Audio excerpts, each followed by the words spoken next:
we know how to identify short sales. We know how to go get them listed. How do we properly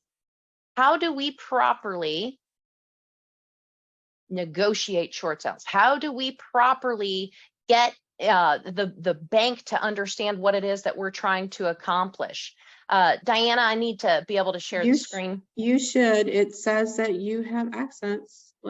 It says host disabled. Host. Okay. There we are. All right, I got it now. Right. We got it. All right, guys, 1 second. All right, hopefully you can see my screen. So today we're gonna cover a lot of different things. Today might be a little bit boring because if words aren't your thing, you're going to learn a lot of different words and vocabulary today, but it's all about protecting the client, and that's what our focus is. So we're going to talk about effective short sale negotiations. We're going to deep dive into this lender paperwork that is required to be submitted to the bank on your short sale listing.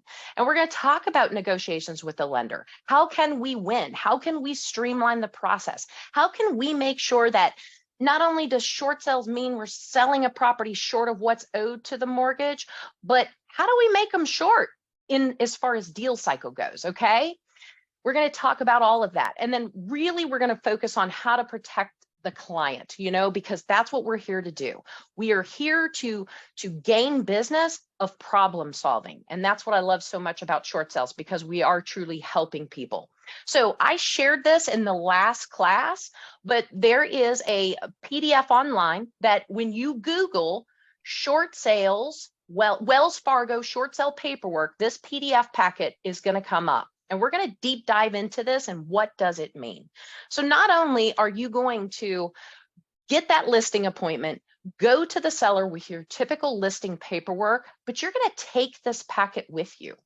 Majority of all banks have their own documents, but they all look like this. They've just changed up some logos and so forth.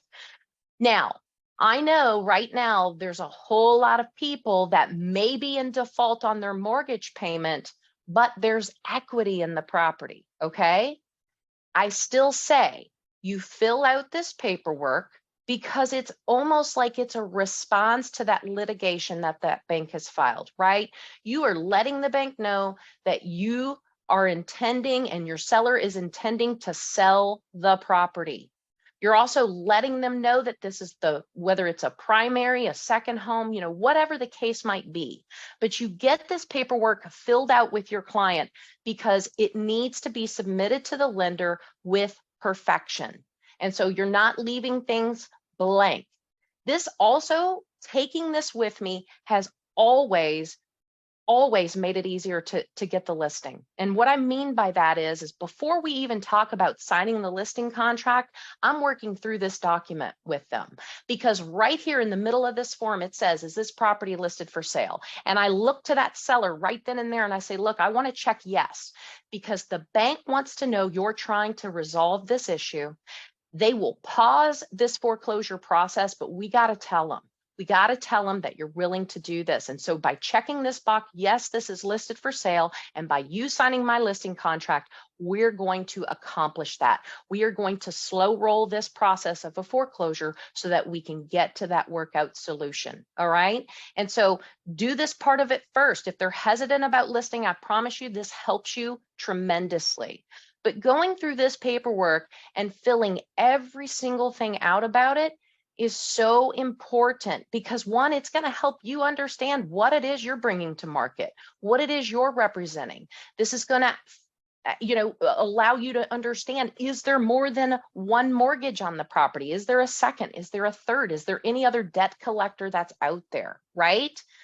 But filling out this paperwork and submitting it to the bank is exactly why you can eliminate the time that typical agents, when they complain about a short sale taking 9 months or a year or even 6 months, it's because they didn't do this part first. So you do this with your listing agreement, you send it into the bank immediately. That's going to kick off everything the right way and streamline this process, okay? Now, if any of you on this call have never seen any of this paperwork, I'm going to do a deep dive. For those like Tim Hollanden, who understands short sales and is an expert at it, he might get a little bit bored, but that's okay. Maybe we'll refresh his memory, okay?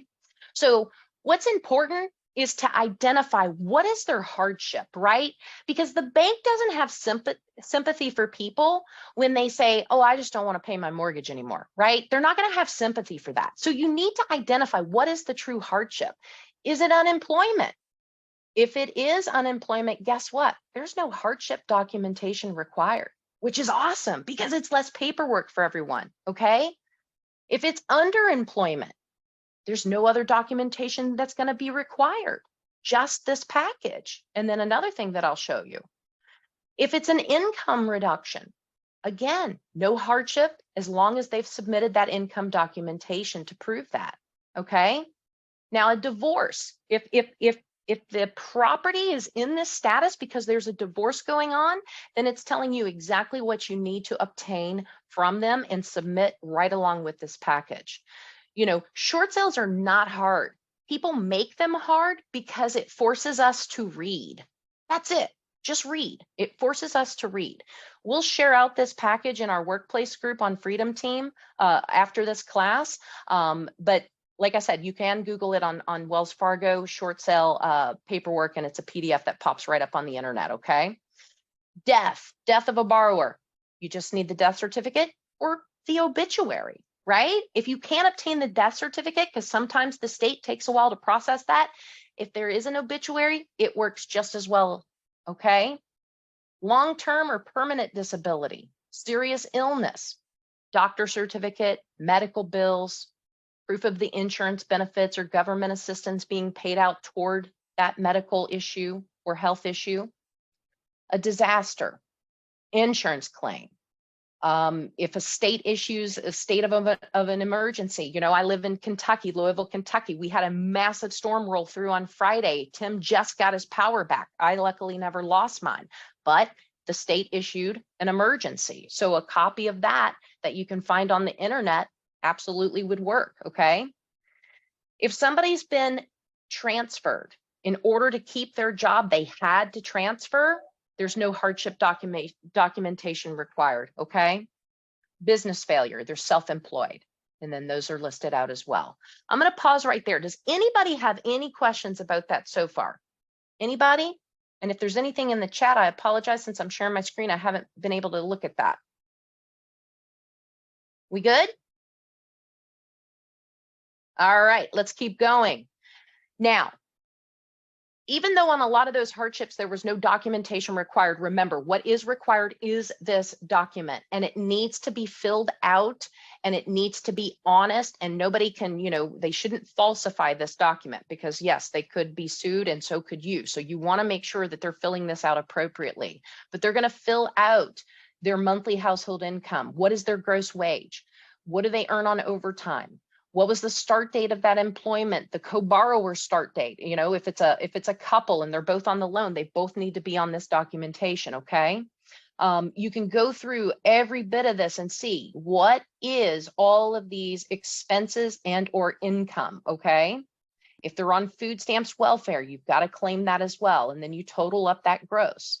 Then we put in what are their expenses. Now, if they're not paying something like the mortgage or the credit cards or the car payment, it's still an expense, and you need to put it on here because the bank needs to see what their true debt is every single month. What are they legally, financially responsible for? And so you're going to list every single bit of this out, okay?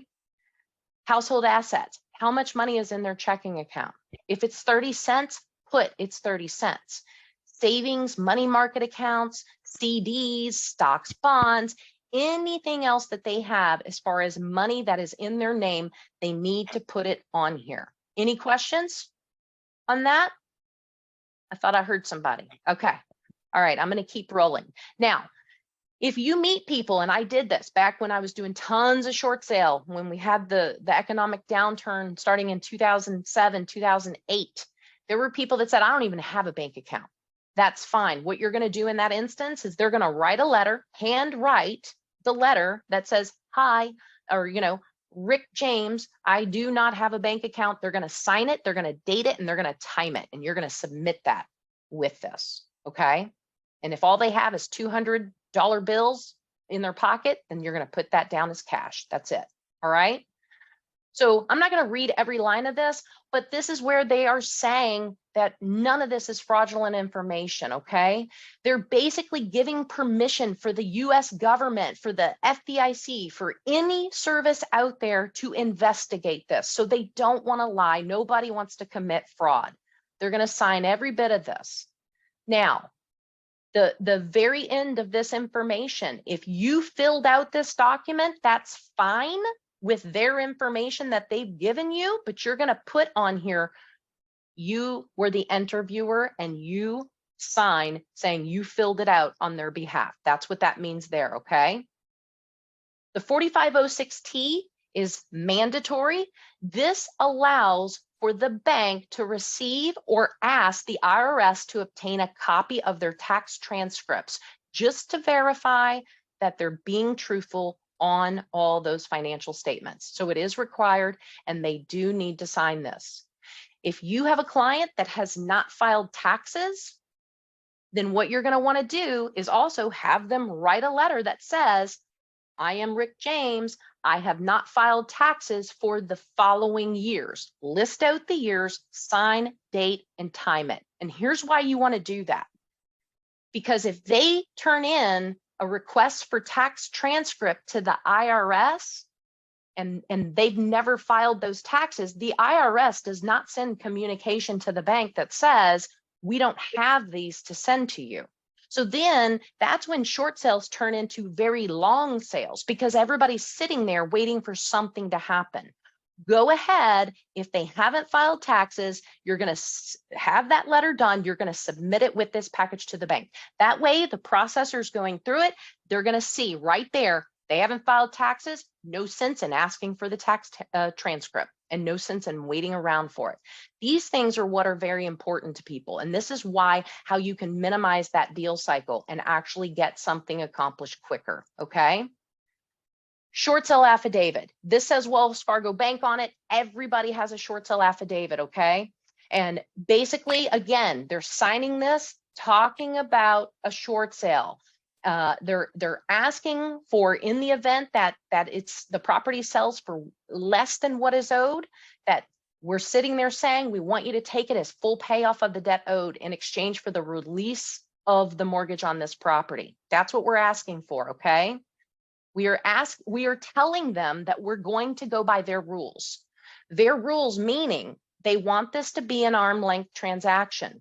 What does arm's length mean? It means Stephanie Gillison is not selling my house short to my dad or to my son or to my mom or to my cousin.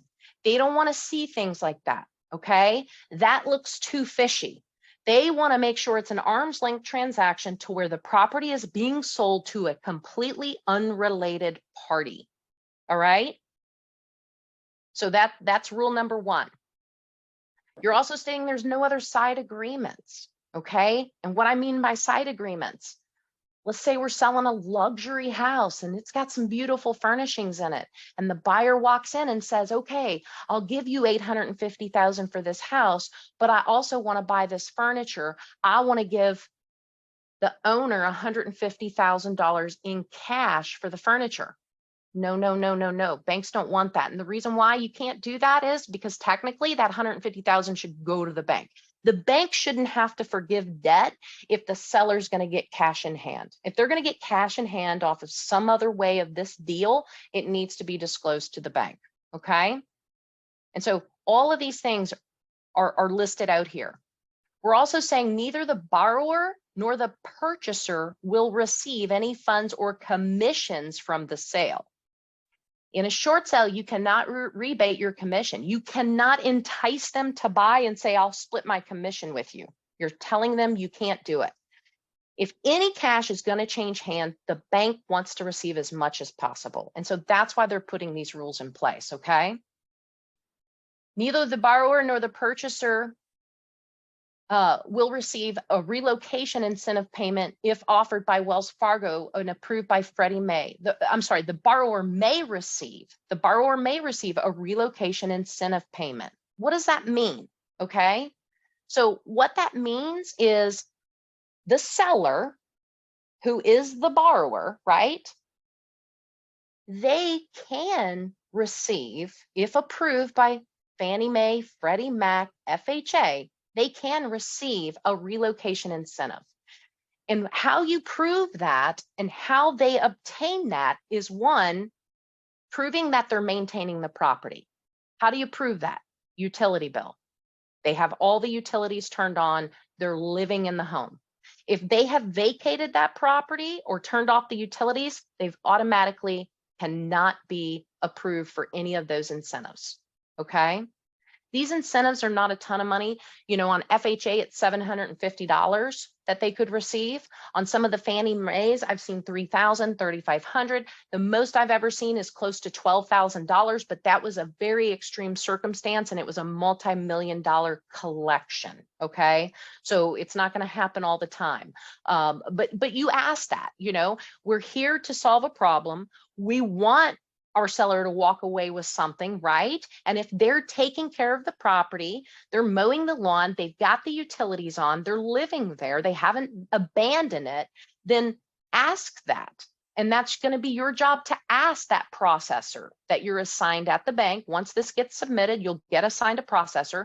It's to ask and have that conversation. And that's what a lot of people forget to do. A lot of agents don't think about that.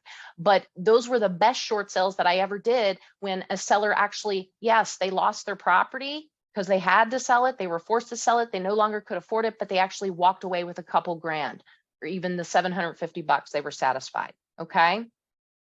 Any questions on that?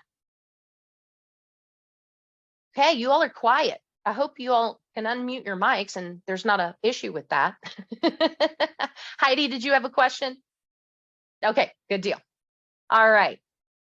Okay, so a lot of documentation. Obviously, we read. The other big thing here on short sales, not all lenders have these rules, but Wells Fargo in particular, Bank of America, several of them do. They are telling you right here on this document that this property will not be sold within 120 days of the closing date. They want to make sure they're getting the highest price possible, right? They're taking a loss, but they want to make sure they're getting the highest possible. So I know on last week's class, someone brought up the fact of, do you just take these to flippers? Well, this is why you don't, right? Because they've got to hold the deed for 120 days after they close. And so that, you know, if they want to buy it, fix it up really quickly and flip it immediately, 120 days may not work in their favor. Okay. So you're saying that right there. You're also saying this property will not be rented to the seller after closing. Okay. None of those shenanigans either. If the seller can afford to pay this buyer rent, then they probably can afford to pay the mortgage, right? So you're saying all of these things in this affidavit. Everybody's signing this. The seller's broker, so that's you, your broker, the seller, the buyer when you find one, the settlement agent, everybody is signing this and saying that they've all agreed, they've all read, and nothing fishy is going on whatsoever. All right? That is the short sale paperwork that the lenders are going to require. Don't forget, depending on the hardship, it will tell you the other documentation that you must submit. And here's the thing, when you get all this documentation, and I always got it at the listing, you all, I always got it at the listing. And how I always got it at the listing appointment was because prior to, and I'm going to share with you exactly what I would do, but prior to, I would send them communication of exactly what they needed to have ready for me. They needed to have copies of their tax returns. They needed to have all these things so that I went there, got the listing, got all this paperwork, and as soon as I returned to the office, this documentation, along with everything that needed to go with it, was all set in a file and scanned over to that processor. If you don't know who the processor is, that's okay too. As you do more of these and you work with the banks over and over again, you'll work with the same people. But if you don't know, it tells you on here exactly what you're going to do. And guys, still to this day, the fax machine is being used on short sale packets. Some of these lenders are still having you fax this information in, okay? So if you read, fax all this documentation to this fax number, it's true, all right? Okay, let's get back to our slides. Any questions while we're moving back in? Stephanie, I have a question. Please, yeah. Does this act as your letter of authorization with the lender and allow you to negotiate on their benefit as well? That's absolutely true. In this packet, that is all there. Now, there's some packets, depending on the lender, that you've got to do this short sale with. They may say, we need your seller to sign an authorization, and they may not provide you an authorization. And so that's just a simple letter that says, I, Jack Smith, put the loan number, put the bank, authorize Michael Higdon to speak to you on behalf of my loan, and then put the loan number again and have them sign it. Okay. Is there a point when you get your closing attorney or an attorney to help you with the paperwork involved on that authorization as well? So yes, so my authorization that I use, which is why I have my own, will include the title company that I'm going to send the short sale to for closing. It will include them. It will include my staff. It will include multiple agents on my team. It will include anybody at the title company, processors, underwriters, the attorney themselves, anybody that they have, we will list them out individually. So we have no issues with that. Okay. And so we'll get into that. The third class, actually, we're going to really be talking about the title company's role in this, and we'll go through those authorizations at that time, and we'll have a special guest on to go through that as well too. So you'll have more than just me looking at you all and speaking to you. So, all right, now we've talked about the financials, we've talked about the short sale packet, but here's the most important thing in my mind that you also accompany with all that documentation. Okay, so you got your list, you got the financial packet at the bank, you got all the financial documentation required depending on the hardship. You're going to include that authorization so that we can speak to them. But I'm also, and this is where I think I excelled and was extremely successful, is I included a BPO. And the reason why I included a BPO, the bank's going to order one themselves, you all. They will. But I want to set the precedent. I want to do this BPO. I'm not being paid to do it, but I want to set that precedent. And I think because I included this, as well as property photos, I would attach every photo I could. If things were ugly, I don't care. I took pictures of it. I took pictures of everything and submitted with this broker price opinion because I wanted the bank to have a very clear picture. I think when my files arrived with all of this information, the processor would go, oh my gosh, I want to work with this person. And it got moved right to the top because I made it very easy for them. And so including this broker price opinion. Now, there's a commercial. There's a different one for commercial. This one happens to be the residential because I knew we had mostly residential agents on here today. But it's very simple. You do CMAs. Here, this is a templated form. If you Google BPO form, residential BPO form, this is going to be one of your options that come up. And every bank accepts this form. Okay? Every single bank accepts this form. But you're going to do your comparables, you're going to do your subject, you're going to do your comparables, you're going to do your adjustments, okay? You're going to do this and you're going to submit it right there with the entire package. Now, people may disagree with me. Look, I'd rather do more work up front and speed up the process than to have to wait. And I think a lot of times because I did provide this, the bank probably never ordered a BPO, or they did a drive-by only, possibly, because I already gave them the property condition. I showed them all the photos. I didn't leave one thing out. Everything was included in that process and in this BPO, okay? So I'm not going to go through and do a BPO. That's a whole class in itself, and we'll get somebody else to volunteer to do that. But if we need help with BPOs, we'll take a mental note of that, and we'll do a whole class on how to do a proper BPO. Okay. All right, let's move on. All right, so remember, when I go to the listing appointment, I'm getting the listing, I'm getting all this paperwork filled out, and I'm leaving there with all the financial documentation that they are required to turn into the bank based on their hardship. Okay, so this is what I send out to them. And I give them, I make that listing appointment for a week, okay? A week away, because I want them to have time. I don't know about you guys, but I hate driving. I literally hate driving. I don't have a driver, I gotta drive myself. And I hate going back and forth, right? And a lot of times when people are in these hardship situations, they don't have access to scanners. They don't have access to things to get us this documentation. So unless you want to get in your car and go back and forth to these properties a whole bunch, do this and streamline your process. Go ahead and tell them exactly what everything is that you're going to need. Even if it's more than what the bank's requiring, it's okay to have it in your file. You might need it later, okay? So all of these things is what I'm telling them up front. If there's not a way for me to email them my checklist of what I need, then I'm going to physically tell them to grab a pen and paper and write this stuff down. Hopefully they have access to email, but if they don't, they're going to write it down, okay?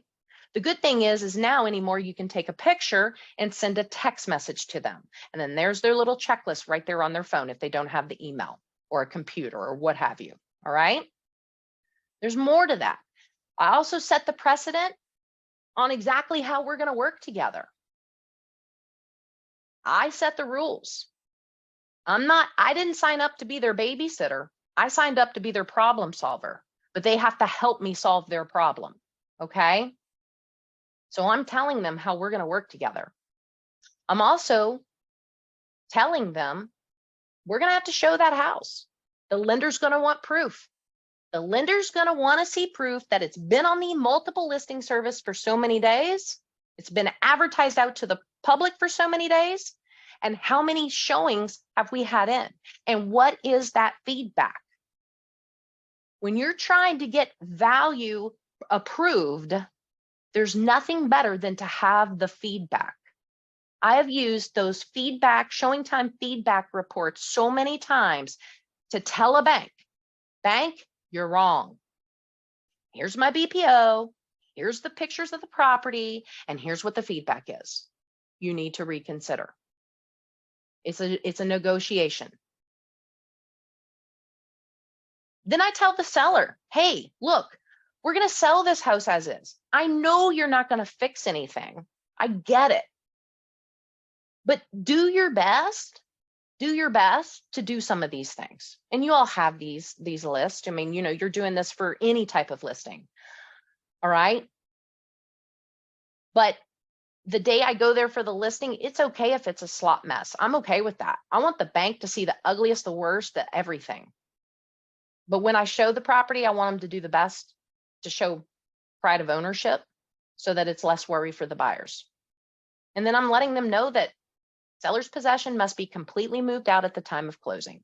I'm telling them day one, get ready, you're moving. Don't know when, don't know what month, and I don't know what day. But start preparing because you're not leaving your stuff. Okay? Now, let's talk about some short sale contract language examples to protect your seller, to protect you, and to really put that buyer and buyer's agent on notice as well. Now, here's where I want to disclose to you over and over again. I am a real estate broker licensed in the state of Kentucky. You all are scattered throughout the entire United States. I don't want you to take this language and think you can use it in your state.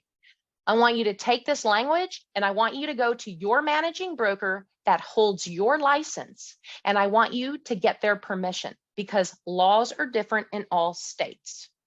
But I think what we're trying to say here is pretty much going to be across the board, but please Do not ask me to send you this language so that you can use it. I want you to take this language to your broker and get full-blown permission there, okay? Just a disclaimer. I don't want anybody's broker mad at me, all right? Short sale language in a contract. And please, anybody that has questions, contributions, anything, please raise your hand and we'll call on you. Third-party approval of a short sale. All these contracts, your advertisements out to the public, everything has got to say this is subject to third-party approval of the short sale, okay? We have to acknowledge, both the buyer and the seller have to acknowledge that a short sale requires the written approval of the contract by the creditors. Promptly after acceptance of the contract by buyer and seller as defined in the contract, seller shall initiate action to obtain creditors' approval, okay? We want these things out there. We want them advertised appropriately because you have to put people on notice what they're getting into, what they're signing up for, what kind of timeline, you know? And just because they get an accepted contract accepted by both seller and buyer doesn't mean that that's a done deal, right? It's got to be subject to the third-party approval by that lender. It's got to be subject to that. Third-party conditions. Now, Tim brought this up on last week's call, and it's absolutely accurate. You don't know what the bank is ultimately going to settle for. And so you need to protect your seller, and you need to put out to the public, and you need to have in these contracts that the creditor has a right to ask for additional money. They have the right to say, look, we want to see other offers. They have the right to counter. You know, all of these things the creditor's going to want, because remember, if they're settling for less than what they're owed, they still want the highest amount possible, okay? So if one or more creditors request modifications to the proposed contract, sellers shall promptly, after seller's receipt of third-party conditions, provide a counteroffer to the buyer that includes the third-party conditions that modify buyer's obligations under the contract. All right? But tell them that up front. You know, what I would do is I would take this language, I put it on a document, I put it under the documents tab in the advertising platform that I was utilizing. If it's the multiple listing, I put it in there so that agents even knew. It helped educate them on how these processes and how these negotiations are going to work. Agents call me all the time and say, do you think, you know, they'll accept 300,000? I don't know. I mean, that's a guess. I don't know. We've got to prove the case for that.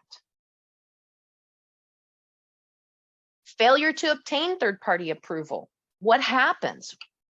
Go ahead and agree upon it up front. If by blank day, and I've got the wrong year on there, right? 2022, but that's okay. If by blank day, the approval deadline, okay, whatever day the buyer's willing to wait to, you know, if they've submitted this offer on March 1st and they're willing to give it to May 30th, then May 30th is the deadline. If creditors have not reached a satisfactory written agreement as provided in section, you know, whatever of your contract, wherever the purchase price is, whatever, then the proposed contract may be terminated and canceled by either party, you know, however you want to agree upon it. But it needs to be done up front. It needs to be done up front, so that's not an endless contract, so that you know what the deadlines are.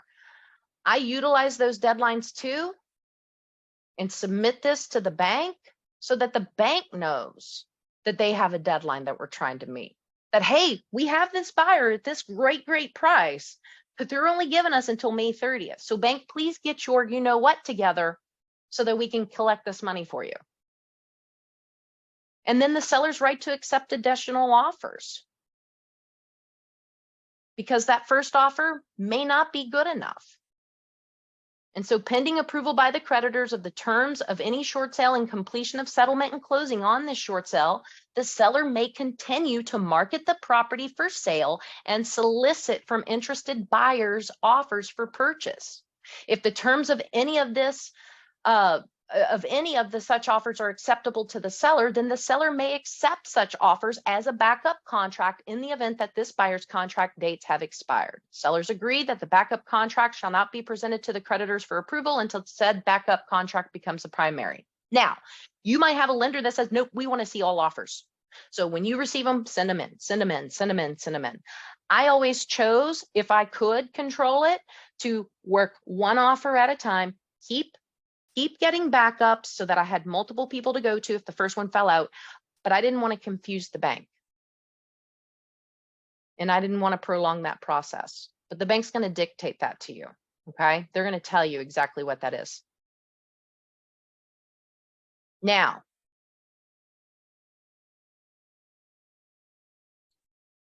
if somebody wants to cancel the contract due to creditor delay, okay, agree upon it. Agree upon it up front. How does that work? We just talked about that. Now, something that became extremely important, I learned a valuable lesson in, I think it was 2009, where, we tell sellers, all your belongings must be out of the property at the time of closing, okay? And most of them listen, but then I run into the one that just refused. She literally was a hoarder. She walked out the door. She told everybody it was all good. The buyer, for whatever reason, did not do a walkthrough. I didn't go by and walk through the property. And closing took place. And about 35 minutes after closing, I get a call from a raging mad agent that said the house is full. And I'm like, what? So I call my seller and I go, what did you do? They said the house is completely full. She goes, I don't want it. And it was packed full. So yes, being the person I am, I hired a crew and dumpsters to go empty out this hoarder house. And it cost me money. And I didn't ever want that to happen again. So again, talk to your broker. I started adding different language to my deals, to my short sale deals. And I said, buyer understands that the home is sold as is condition and the listing agent is not responsible if items are left in or on the property. I'm not paying for that stuff again. I'm just not doing it. So I tell them up front, this is a risk you're willing to take. We will tell them to go, but if they don't, it is what it is. I'm not paying for it. I'm telling them day one, before they submit an offer, I'm not paying for it. I'm not going to be held liable. My brokerage is not going to be held liable. That buyers agree to accept remaining items the day of closing, whatever is there. If it's socks, if it's underwear, if it's dressers, if it's clothes, it's theirs. Congratulations, it's theirs. And then I also include the buyer's agent, that they understand that they too cannot come back to us on this. I'm having them initial that because I want them to understand that. I don't want them misinforming their buyer that, oh no, the contract says the house has to be empty, free and clear, and it's broom swept. Nope, this paragraph's overriding that one, okay? The other thing I don't want to have to worry about is the property condition. I don't want to have to worry about the insects. I mean, has anybody ever gotten a call that said, I got roaches? Well, go call the exterminator, right? I don't want to be held liable for trash, personal items, insects, plumbing, electrical, structural, everything, et cetera, et cetera, et cetera. It is the buyer's responsibility to inspect the property and accept the home as is or request a termination of contract. Inspect all you want, but don't call me after closing. We're done. The other issues that I've always ran into multiple different occasions is when that property is abandoned or vacant and the utilities are off. These buyers, every time you get a contract, they want you to turn the utilities on. And a lot of times these owners had those utilities turned off for non-payment. I don't want to be sitting on the phone with the utility companies trying to get the utilities turned on. If the buyer wants the utilities turned on, I say upfront, it will be your responsibility to turn on the utilities for your inspections. And I put it on them. Again, talk to your broker. These are just helpful hints. These are just ways that you learn from paying a bill, right? We all learn from paying a bill, and then we start adding language that protects us going forward. All right, I'm going to pause there. I know that was a lot of information. I hope it was valuable. I want to open up the floor for questions and go. Anybody got anything or contribution? Any contribution? I've got something, Steph. Yeah, Tim. Pursuant to the utilities that you were just talking about, you might also consider putting in that language that it's the buyer's responsibility to de-winterize and re-winterize a property if you're in a climate where pipes will freeze, if winterization doesn't happen, and so forth. So that was one thing. And I want to go back to the first step. When you go into the listing appointment, something that works really, really well that just calms the buyer. I mean the seller. These people are pissed off. They feel like they've been taken advantage of because the bank's coming after them.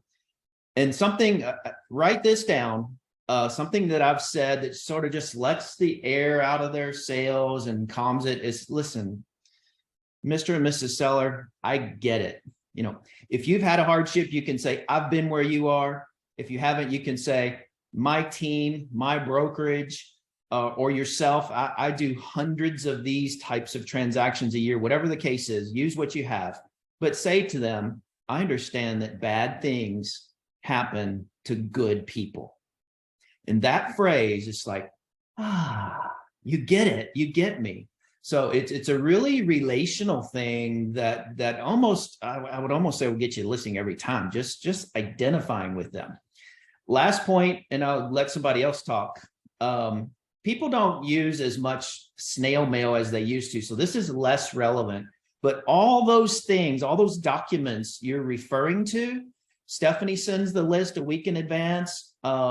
They need to not put their head in the sand thinking this is going to go away. They need to keep every statement that has anything to do with their finances in a drawer by itself, because the banks are going to re-ask for that same information over and over and over. Why? Because time is passing and they're going to require that many of these forms be updated. So tell them, don't toss them aside. Don't throw them in the trash can, which they probably do. And all those delinquency letters probably went straight to file 13. They've got to have all that stuff ready and available. That's going to make the resubmission of the documents, which will happen much, much faster. Thank you, Tim. Those are all amazing points. And he's absolutely right. Absolutely right. Who else? Hey, Steph. This is Hey, Patricia. Trish.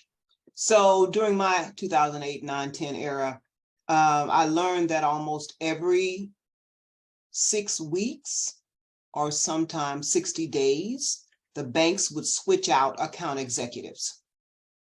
And they have a couple of weeks to catch up on the files that they've been reassigned, which just drags out the process even longer. And like Tim says, you got to resubmit everything because they don't have a complete file. But to submit and be proactive, to submit all of this documentation up front, it has got to expedite the process. It does. Because the banks have to do their way, do things their way, and they may be switching out account executives throughout the process. And you got to build a new relationship now with this new person.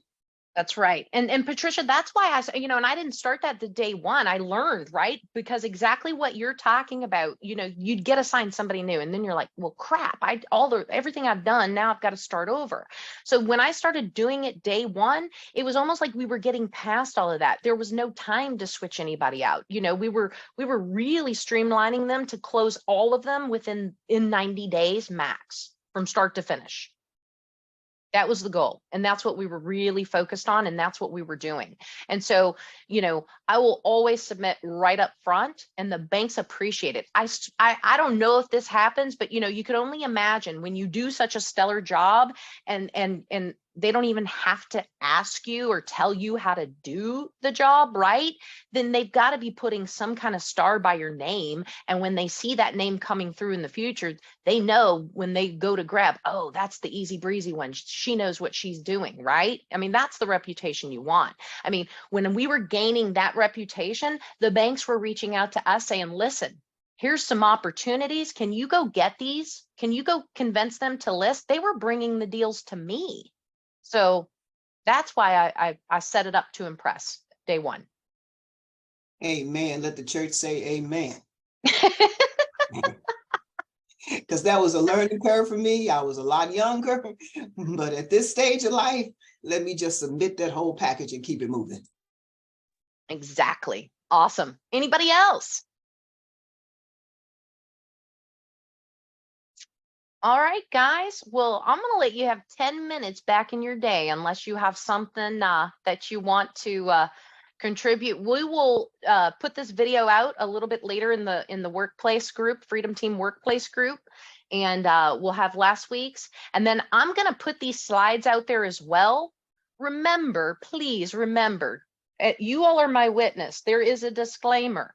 Go to your managing broker before you go using this in your state, because if you use it and it's wrong, I don't want the phone call from your broker going, why are you teaching my agent contract law? Because I'm not, guys. I'm just freshening ideas, but please talk to your broker about that.